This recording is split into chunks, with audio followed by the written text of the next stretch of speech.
Preface. The feeling of having no power over people and events is generally unbearable to us. When we feel helpless, we feel miserable. No one wants less power. Everyone wants more. In the world today, however, it is dangerous to seem too power-hungry, to be overt with your power moves. We have to seem fair and decent. So we need to be subtle, congenial yet cunning, democratic yet devious. Law 41. Avoid stepping into a great man's shoes. Judgment. What happens first always appears better and more original than what comes after. If you succeed a great man or have a famous parent, you will have to accomplish double their achievements to outshine them. Do not get lost in their shadow or stuck in a past not of your own making. Establish your own name and identity by changing course. Slay the overbearing father, disparage his legacy, and gain power by shining in your own way. Observance of the law. Alexander the Great had a dominant passion as a young man, an intense dislike for his father, King Philip of Macedonia. He hated Philip's cunning, cautious style of ruling, his bombastic speeches, his drinking and whoring, and his love of wrestling and of other wastes of time. Alexander knew he had to make himself the very opposite of his domineering father. He would force himself to be bold and reckless. He would control his tongue and be a man of few words, and he would not lose precious time in pursuit of pleasures that brought no glory. Alexander also resented the fact that Philip had conquered most of Greece. "My father will go on conquering till there is nothing extraordinary left for me to do," he once complained. While other sons of powerful men were content to inherit wealth and live a life of leisure, Alexander wanted only to outdo his father, to obliterate Philip's name from history by surpassing his accomplishments. Alexander itched to show others how superior he was to his father. A Thessalian horse dealer once brought a prize horse named Bucephalus to sell to Philip. None of the king's grooms could get near the horse. It was far too savage, and Philip berated the merchant for bringing him such a useless beast. Watching the whole affair, Alexander scowled and commented, "What a horse they are losing for want of skill and spirit to manage him." When he had said this several times, Philip finally had enough and challenged him to take on the horse.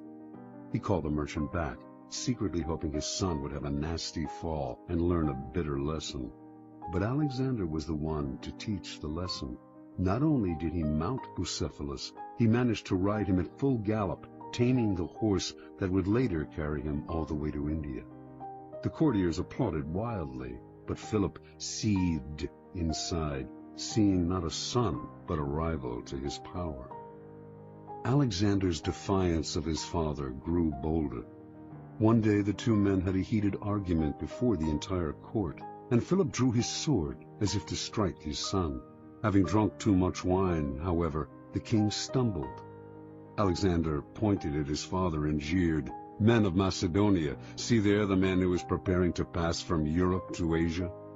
He cannot pass from one table to another without falling." When Alexander was 18, a disgruntled courtier murdered Philip. As word of the regicide spread through Greece, city after city rose up in rebellion against their Macedonian rulers.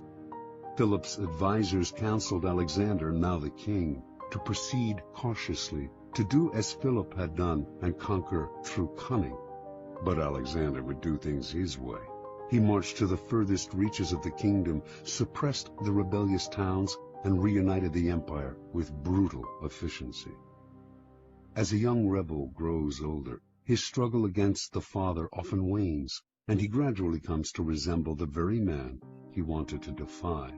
But Alexander's loathing of his father did not end with Philip's death. Once he had consolidated Greece, he set his eyes on Persia, the prize that had eluded his father, who had dreamed of conquering Asia. If he defeated the Persians, Alexander would finally surpass Philip in glory and fame. Alexander crossed into Asia with an army of 35,000 to face a Persian force numbering over 1 million. Before engaging the Persians in battle, he passed through the town of Gordium. Here, in the town's main temple, there stood an ancient chariot tied with cords made of the rind of the cornel tree. Legend had it that any man who could undo these cords, the Gordian knot, would rule the world. Many had tried to untie the enormous and intricate knot, but none had succeeded. Alexander, seeing he could not possibly untie the knot with his bare hands, took out his sword and with one slash cut it in half. This symbolic gesture showed the world that he would not do as others, but would blaze his own path. Against astounding odds, Alexander conquered the Persians. Most expected him to stop there. It was a great triumph, enough to secure his fame for eternity.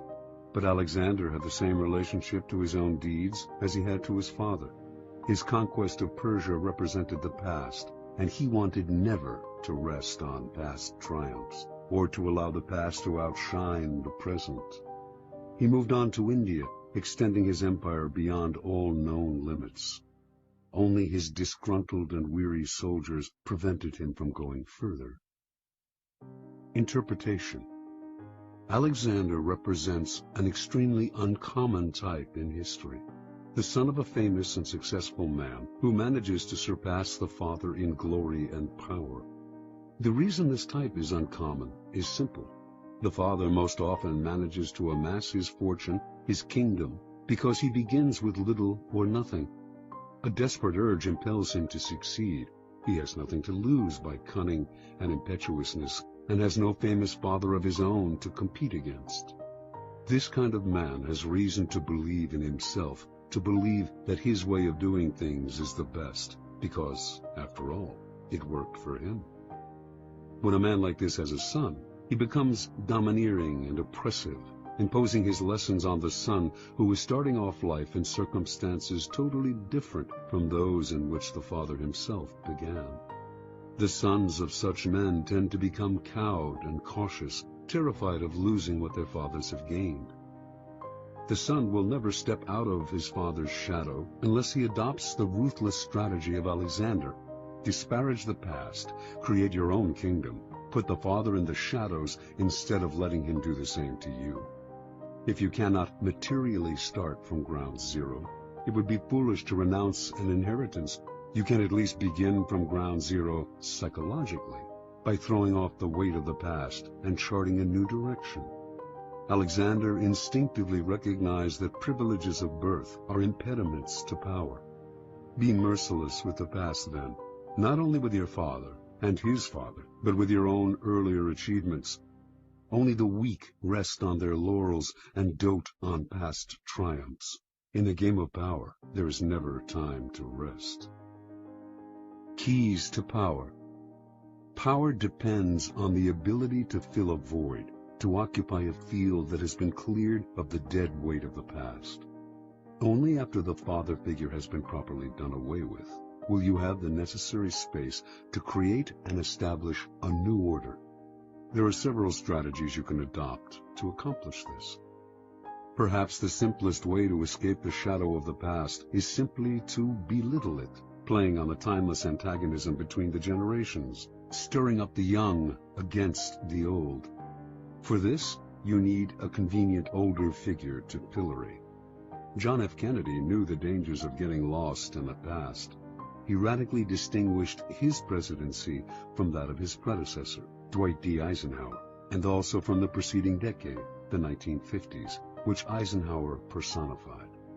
Kennedy, for instance, would not play the dull and fatherly game of golf, a symbol of retirement and privilege, and Eisenhower's passion. Instead, he played football on the White House lawn. In every aspect, his administration represented vigor and youth, as opposed to the stodgy Eisenhower. Kennedy had discovered an old truth. The young are easily set against the old, since they yearn to make their own place in the world and resent the shadow of their fathers. Never let yourself be seen as following your predecessor's path. If you do, you will never surpass him. You must physically demonstrate your difference by establishing a style and symbolism that sets you apart. When General Douglas MacArthur assumed command of American forces in the Philippines during World War II, an assistant handed him a book containing the various precedents established by the commanders before him, the methods that had been successful for them. MacArthur asked the assistant how many copies there were of this book. 6, the assistant answered. Well, the general replied, you get all those 6 copies together and burn them, every one of them. I'll not be bound by precedents. Anytime a problem comes up, I'll make the decision at once, immediately. Adopt this ruthless strategy toward the past. Burn all the books and train yourself to react to circumstances as they happen. You may believe that you have separated yourself from the predecessor or father figure, but as you grow older, you must be eternally vigilant, lest you become the father you have rebelled against. Finally, plenitude and prosperity tend to make us lazy and inactive. When our power is secure, we have no need to act. This is a serious danger, especially for those who achieve success and power at an early age. You must be prepared to return to square one psychologically, rather than growing fat and lazy with prosperity. Pablo Picasso could deal with success, but only by constantly changing the style of his painting, often breaking completely with what had made him successful before. How often our early triumphs turn us into a kind of caricature of ourselves. Powerful people recognize these traps. Like Alexander the Great, they struggle constantly to recreate themselves. The father must not be allowed to return. He must be slain at every step of the way.